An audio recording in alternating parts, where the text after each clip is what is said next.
विधानसभा उपचुनाव को लेकर मुख्यमंत्री आवास पर बैठक। 1 घंटे से अधिक समय तक चली ये बैठक। मुख्यमंत्री अशोक गहलोत सहित कई मंत्री शामिल हुए बैठक में।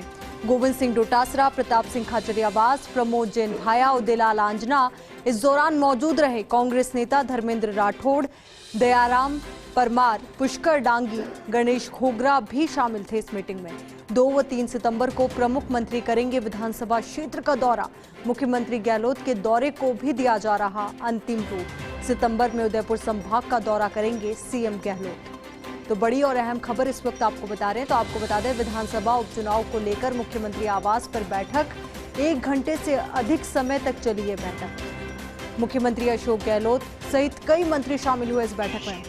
इसी खबर पर हमारे सहयोगी नरेश शर्मा हमारे साथ जुड़ चुके हैं। नरेश, पूरी जानकारी आपसे चाहेंगे। आयुषी, देखिए, राजस्थान की 2 विधानसभा सीटें हैं, उदयपुर की वल्लभनगर और प्रतापगढ़ की दरियाबाद। यहाँ पे विधानसभा का उपचुनाव होना है और हालांकि इसकी तारीख अभी घोषित नहीं हुई है, लेकिन कांग्रेस ने इससे पहले यहाँ पे तैयारियां शुरू कर दी हैं। आज मुख्यमंत्री आवास पर करीब 1 घंटे तक कांग्रेस के नेताओं की बैठक हुई, जिसमें पीसीसी चीफ गोविंद सिंह डोटासरा शामिल थे, मंत्री प्रताप सिंह खाचरियावास, प्रमोद जैन भाया, इसके अलावा अंजना उदयलाल है, वो भी शामिल है। साथ में कांग्रेस नेता धर्मेंद्र राठौड़ हैं, वो इसमें रहे। पुष्कर डांगी शामिल थे, गणेश घोगरा इसमें शामिल थे।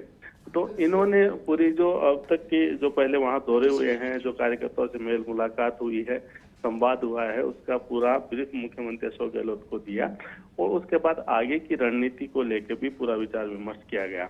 अभी तक ये तय हुआ है कि अगले महीने की 2 और 3 तारीख को ये जो तमाम जो कमेटी बनाई गई है, जिसमें कांग्रेस नेता भी शामिल है, साथ में प्रमुख मंत्री भी शामिल है, ये उन क्षेत्रों का दौरा करेंगे, वहां कार्यकर्ताओं से मिलेंगे और साथ में सरकार की योजनाओं को जन जन तक पहुंचाने का भी काम करेंगे।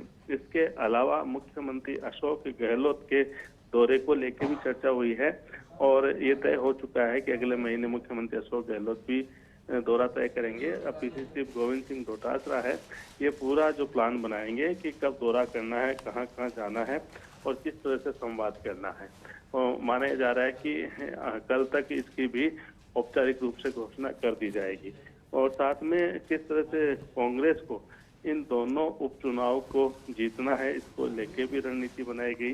क्योंकि मुख्यमंत्री का फोकस जो था वो इस बात को लेके था कि सरकार के जो 2.5 साल में काम किए हैं, उन काम के आधार पे, साथ ही उन दोनों विधानसभा क्षेत्रों को सरकार ने जो सौगातें दी है, उन सौगातों के आधार पे जनता से वोट मांगी जाए, विकास के नाम पे वोट मांगे जाए। और चूंकि अभी 2.5 साल और कांग्रेस की सरकार प्रदेश में है, ऐसे में अगर इन दोनों सीटों पे कांग्रेस का उम्मीदवार जीतता है तो उसके बाद कड़ी से कड़ी मिलाने का एक काम कर सकते हैं होगा। विकास जो है वो और तीव्रता से होगा। इस आधार पे और इसी लक्ष्य को लेके कांग्रेस के जो कार्यकर्ता है, नेता है, मंत्री, वो जनता के तो एक पूरी तैयारी जिसको कह सकते हैं वो आज की बैठक में हुई है। जो नेता हाल ही के दिनों में वहां दौरे करके आए थे, उन्होंने मुख्यमंत्री को पूरा फीडबैक दिया। कुछ वहां की जो समस्याएं थी, वहां की जो मांगे थी, हालांकि अधिकांश मांगे पूरी हो चुकी है, लेकिन कई जो मांगे अब वहां पे आ रही है, उनको भी जल्द से जल्द पूरा करने को लेके भी चर्चा हुई है। मुख्यमंत्री अशोक गहलोत ने ये भी तय किया है कि किस तरह से जो बूथ लेवल पर वहां पे संगठन को मजबूत रखते हुए कांग्रेस पार्टी को जिताने का काम करना है। तो अब अगले महीने जो नेताओं के दौरे होंगे वो काफी अहम होंगे।